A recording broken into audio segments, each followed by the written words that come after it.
আসসালামু আলাইকুম রহমতুল্লাহি ওবরকাতুহু। সম্মানিত দর্শক, জামাতের রাজনীতির অর্শনী সংকেত শুরু হয়ে গেছে। এই মুহূর্তে জামাত যে সমস্যাগুলো মোকাবেলা করছে, ঠিক একই সমস্যায় খুব দ্রুত বিএনপিকে পড়তে হবে। বিএনপি এবং জামাত এই মুহূর্তে বাংলাদেশের রাজনীতির অলমোস্ট 90% স্টেক হোল্ডার। বাকি 10% অন্যান্য রাজনৈতিক দল। আর এখানে আওয়ামী লীগ এবং তাদের যারা সহযোগী যারা আছেন, তারা এখন রাজনীতির ময়দান থেকে ব্ল্যাক আউট। তো কাজেই তাদের শক্তিটাকে আমরা এখানে কাউন্ট করলাম না, মানে তাদেরকে কোনো পার্সেন্টেজ দিলাম না। যদি আওয়ামী লীগের উপস্থিতি ঘটতো, তাহলে সেক্ষেত্রে আওয়ামী লীগ এবং বিএনপি 50-50 কাছাকাছি সেখানে আসতো, এবং জাতীয় পার্টি এবং বিএনপি তখন এই দুটো দলের মধ্যে ভারসাম্য তৈরি করত। যেহেতু আওয়ামী লীগ নাই, সেহেতু পুরো মাঠ এখন বিএনপির দখলে, আর বিএনপির নিকটতম প্রতিদ্বন্দ্বী এখন জামাত। তো গত 17টি মাসে অবস্থা দৃষ্টি মনে হচ্ছিল যে জামাত ক্ষমতায় চলে আসবে, এবং প্রায় সব কিছু জামাতের নিয়ন্ত্রণে ছিল, এরকম একটা আবহাওয়া তৈরি করা হয়েছিল। কিন্তু বাস্তবতা হলো যে যদি আপনার পর্যাপ্ত ম্যান পাওয়ার না থাকে, অভিজ্ঞতা না থাকে, তাহলে হঠাৎ করে কোনো একটা অপরচুনিটি আপনার কাছে আসলেও আপনি সেটা রাখতে পারবেন না। আপনারা যারা গ্রাম বাংলায় মানুষ হয়েছেন, তো খুব আগ্রহ সহকারে, মানে আশ্বিন মাস বা কার্তিক মাসে সেই বিভিন্ন নদী নালা সেচ দিয়ে মাটিকে কাদা করে যারা মাছ ধরেছেন বা ধরার অভিজ্ঞতা যাদের আছে, তাদের নিশ্চয়ই মনে আছে যে দুই শ্রেণীর মানুষ মাছ ধরার জন্য নামে। যারা খুব অভিজ্ঞ, কাদার ভিতর থেকে বা ঘোলা পানি থেকে মাছ ধরে, আর কিছু কিছু মানুষ আবেগের বশবর্তী হয়ে মাছ ধরার জন্য নামে। তো মাছ ধরার জন্য নামে, তো এরকম অনেকেই নামে, বিশেষ করে যাদের বয়স 10-11 বছর, 13 বছর, 14 বছর, এরকম ছেলেরা মেয়েরা গ্রামে নামতো, আমরাও নেমেছি। তো যাদের মাছ ধরার অভ্যাস আছে, তারা বড় বড় বোয়াল মাছ, এবং সবচেয়ে ডেঞ্জারাস মাছ হলো গজার মাছ, মানে প্রচণ্ড শক্তি হাতে। তারপরে টাকি মাছ, কই মাছ, শিং, মাগুর, এই মাছগুলো তারা কপ ধরে ফেলে। আর রুই, কাতলা এগুলো তো ধরেই। কিন্তু দেখা গেল যে একেবারে ঠোঁট মানে উঁচু করে নিজেদের যে মোষ ভাসিয়ে ছোট ছোট, ধরুন পুঁটি মাছ, একেবারে ছোট 1 ইঞ্চি ওজনের ছোট ছোট পুঁটি মাছ ভাসতেছে। তো যারা যখন মাছ ধরার উৎসাহ, যাদের মানে উৎসাহের কারণে নামছে কিন্তু অভিজ্ঞতা নেই, এরকম হঠাৎ কেউ একটা ধরেন 12 বছরের ছেলে, সে ওই একটা পুঁটি মাছ ধরলো।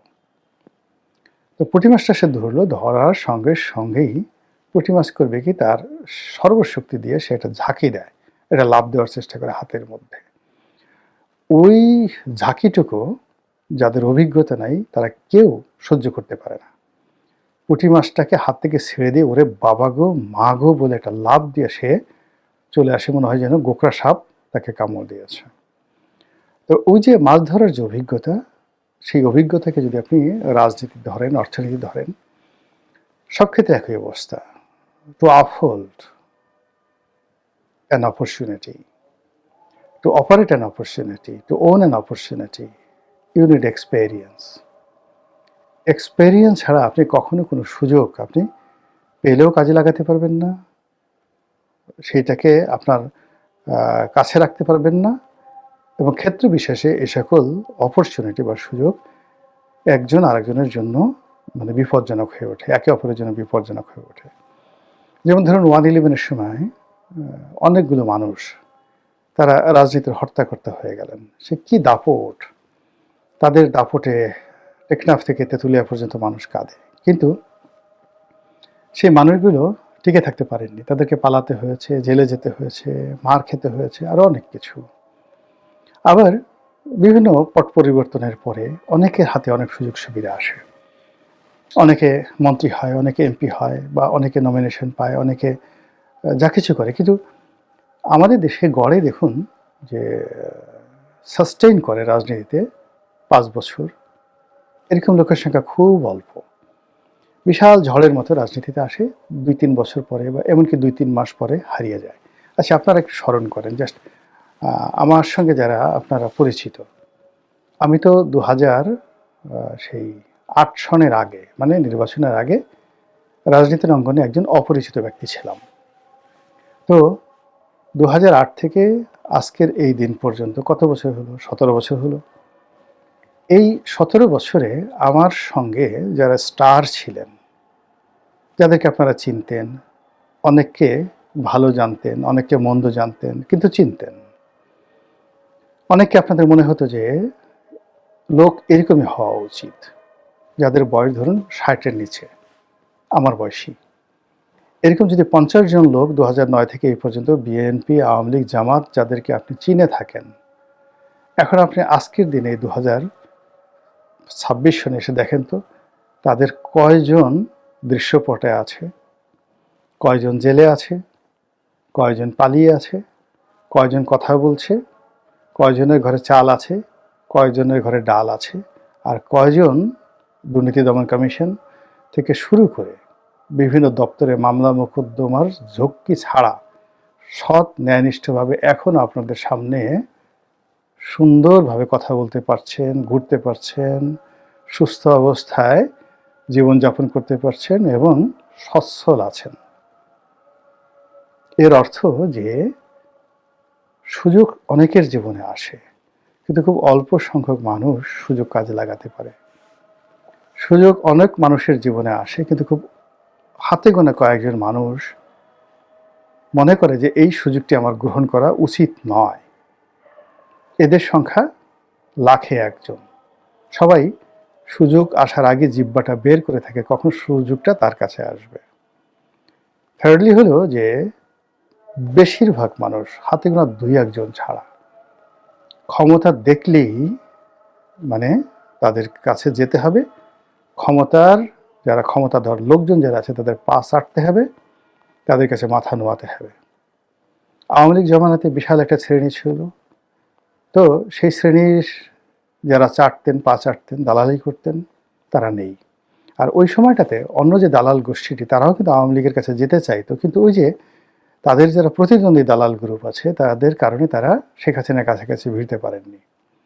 এখন এই সুযোগে এসে, এই যে এখন পরিবর্তিত পরিস্থিতিতে এসে কেউ জামাতের পদলেহন করছে, কেউ এনসিপির পদলেহন করছে, কেউ তারেক রহমান সাহেবের পদলেহন করছেন, বিএনপির পদলেহন করছেন, কিন্তু পদলেহন করছেন না এরকম লোক কয়জন আপনি পাবেন দেখেন তো। এই জমানাতে এসে কয়জন লোক আছে? ইট মিনস সুযোগ কাজে লাগানো, সুযোগকে কাজে না লাগানো, এই দুটোই একটা বিরাট মানে যোগ্যতার বিষয়। সেই যোগ্যতাটা অর্জন করতে হয় দীর্ঘদিনের সাধনা, শিক্ষা, দীক্ষা, মেহনত দ্বারা। যে লোক অন্যের টাকায় চলে, চাঁদায় চলে, অন্যের মানে করুণা অনুকম্পা ছাড়া চলতে পারে না, তাকে আপনি ক্ষমতা দিলেই কি না দিলে কি, ও তো পরজীবী, পরগাছা।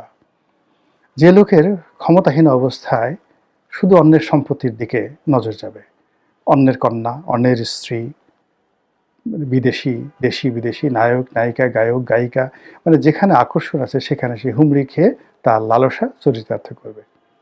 এরকম মানুষ যদি ক্ষমতায় আসে, আপনি কি করে তাকে তো গুলি করে আপনি ফিরাতে পারবেন না অপকর্ম থেকে। এই তো বাস্তবতা। তো সেক্ষেত্রে হয় কি যে যখন আপনার সুসময় থাকে, সুসময়ে আপনার আসলে কিন্তু আপনি নিজের চরিত্রকে নষ্ট করেননি, দুর্নীতি করেননি, অন্যায় করেননি, লোভ লালসার ফাঁদে পা দেয়নি। যখন আপনার যৌবন ছিল, আপনি সেই যৌবনকে মন্দ কাজে ব্যবহার করেননি, মদ খাননি, জুয়া খেলেননি, তারপরে অপোজিট সেক্স, বাই সেক্স যা কিছু বলেন, এটার দ্বারা আপনার চরিত্র কখনো কলুষিত হয়নি। আপনার কাছে যদি আল্লাহ রাব্বুল আলামিন নিয়ামত হিসেবে ক্ষমতা দেন, আপনি সুন্দর মতে চালাতে পারবেন। কিন্তু যদি আপনার এই ধরনের কোনো অভিজ্ঞতাই না থাকে, তাহলে এই নিয়ামত আপনার জন্য বোঝা হয়ে যাবে। সেই দিক থেকে গত ১৭ মাসে যে লোকগুলোর হাতে ক্ষমতা এসছে, সুযোগ আসছে, দায়িত্ব আসছে, কর্তব্য আসছে, তারা এই ধরনের দায়িত্ব কর্তব্য কখনো পালন করেননি। আর এই ধরনের দায়িত্ব কর্তব্য পালন করার জন্য যে ক্যাটাগরির যোগ্যতা এবং হিউম্যান কোয়ালিটি যেটাকে বলা হয়, মানবিক যোগ্যতা লাগে, সেটা না থাকার কারণে কী হলো, যাদেরকে যে দায়িত্বেই বসানো হয়েছে তারা সেখানে বসে রাষ্ট্রের সর্বনাশ করেছে, জনগণের সর্বনাশ করেছে। এমনকি কেউ যদি কোনো দলের প্রতিনিধিত্ব করেন, তাহলে সেই দলের সর্বনাশ করেছে। তো সেই অর্থে জামাত মানে যখন সেই গত 17 মাস আগে এই রাষ্ট্র ক্ষমতা পরিবর্তনের প্রথম স্টেক হোল্ডার বা প্রথম সুবিধাভোগী হিসেবে তারা শীর্ষ পর্যায়ে রইল, তারাই আন্দোলনের মাস্টার মাইন্ড, তারাই A team, B team, C team এগুলো তৈরি করে বিভিন্নভাবে রাষ্ট্র ক্ষমতাকে কুক্ষিগত করে রাখলো। কিন্তু কি হলো, যেহেতু তাদের রাষ্ট্র চালানোর সেই অভিজ্ঞতা নাই, ফলে জামাত, এনসিপি, ডক্টর মোহাম্মদ ইউনূসের যে কম্বাইন্ড যে প্রজেক্টটি আছে, সেই প্রজেক্টটি জনগণের দৃষ্টি আকর্ষণ করলো না, জনগণকে কোনো ভালো বার্তা দিল না, জনগণের জীবনে স্বস্তি আনলো না, রাষ্ট্রকে শক্তিশালী করার পরিবর্তে দুর্বল করে দিল এবং রাষ্ট্রের অনেক বদনাম হয়ে পড়ল। এর ফলে আপনি এখন দেখবেন জামাতের টুটা শব্দ নেই, রা শব্দ নেই। তারা আগে যেখানে হাত দিলে স্বর্ণ ফলতো, এখন যেখানে হাত দেয় সঙ্গে সঙ্গে সেখানে ছাই হয়ে যায়, সোনাও যদি থাকে ছাই হয়ে যায়। তারা এমিরেট প্রতিষ্ঠা করবে, খেলাফত প্রতিষ্ঠা করবে, এটা তো দূরের কথা। তারা ইসলামী দলগুলোর মধ্যে যে ঐক্য, মানে বিধর্মীদেরকে আনবে, যারা নামাজ কালাম পড়ে না তাদেরকে নামাজ কালাম পড়াবে, কোরআনের আইন বাস্তবায়ন করবে, এগুলো তো অনেক পরের ব্যাপার। যারা ইসলামে বিশ্বাস করে, ইসলাম ধর্মের অনুসারী এবং সেই ধর্মভিত্তিক রাজনীতি দল করে, তারাই তো তারা এক টেবিলে বসতে পারছে না। না পারার কারণে কি হচ্ছে, এখন এই যে এই মুহূর্তে আমাদের রাজনীতির যে প্রতিটি বাঁক, সেটি জামাতের জন্য ডেঞ্জারাস হয়ে পড়েছে। ইসলামিক দলগুলো তারা সবাই তাদের সমালোচনা করছে এবং জামাতের অনেকগুলো নেতা কর্মী, বিশেষ করে যারা বিভিন্ন সময় ওয়াজ করতো বা এখন এই নির্বাচনে যাদেরকে মনোনয়ন দেওয়া হয়েছে, তাদের কথা, কাজ, পোশাক পরিচ্ছদ, আচার আচরণ, টেলিভিশন টকশোতে গিয়ে তারা নানা রকম অঙ্গভঙ্গি এবং বিভিন্ন রকম ন্যারেটিভের কারণে মানুষের নিন্দার যে ঝড়, বিরক্তির যে একটা ঝড়, এটা জামাতের উপর বয়ে চলছে। এর সঙ্গে সঙ্গে রাষ্ট্র ক্ষমতা বা সরকারি ক্ষমতার যে একটা দাপট তাদের ছিল, এই রশিটা ঢিল হয়ে গেছে। অতিরিক্ত দেশের প্রধান রাজনৈতিক দল বিএনপি জামাতকে এখন শ্রেণীর শত্রু মনে করছে এবং জামাতকে দমন করার জন্য তারা দরকার হলে আওয়ামী লীগের সঙ্গে সমঝোতা করবে, ভারতের সঙ্গে সমঝোতা করবে, কিছু জামাতকে এগোতে দেবে না। কাজেই জামাত কোন অবস্থার মধ্যে আছে, কতটা অসংগী সংকেতের মধ্যে আছে, এটা আপনারা যতটা না দেখছেন বুঝছেন, তার সাথে অনেক অনেক বেশি জামাতের নেতৃবৃন্দ বুঝতে পারছেন। এবার বিএনপি সম্পর্কে আসি। যে সমস্যা জামাতের হয়েছে, ঠিক সেম সমস্যা বিএনপির হবে আরও ব্যাপক। এর কারণ হলো, জামাত যদি 5% to 6% ভোটের অধিকারী হয়ে থাকে, বিএনপি তো 35% ভোটের অধিকারী।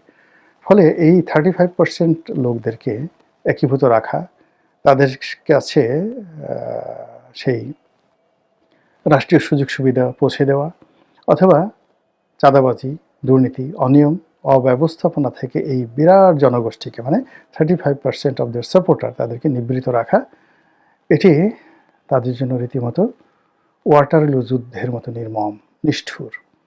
এবং এই কাজটি জনাব তারেক রহমান সাহেবকে করতে হবে এবং এটা করার জন্য তার এখনও পর্যন্ত গুছিয়ে ওঠা হয়নি। তিনি সবেমাত্র 17 বছর পরে বাংলাদেশে এলেন। প্রকৃতি, পরিবেশ, আবহাওয়া বোঝার আগেই অনেকে তাকে, মানে চাটার দল যারা আছে, তারা চাটতে চাটতে তাকে মহামানব বানিয়ে ফেলেছে। তিনি দাঁড়ালে ভদ্রতার একটা নতুন নজির স্থাপিত হয়। তিনি কান্নার জন্য চোখ মুছলে মনে হয় যে আকাশ ফেটে পড়েছে কান্নায়, সারা জাতির কান্না করা উচিত তারেক রহমান সাহেবের কান্নায়।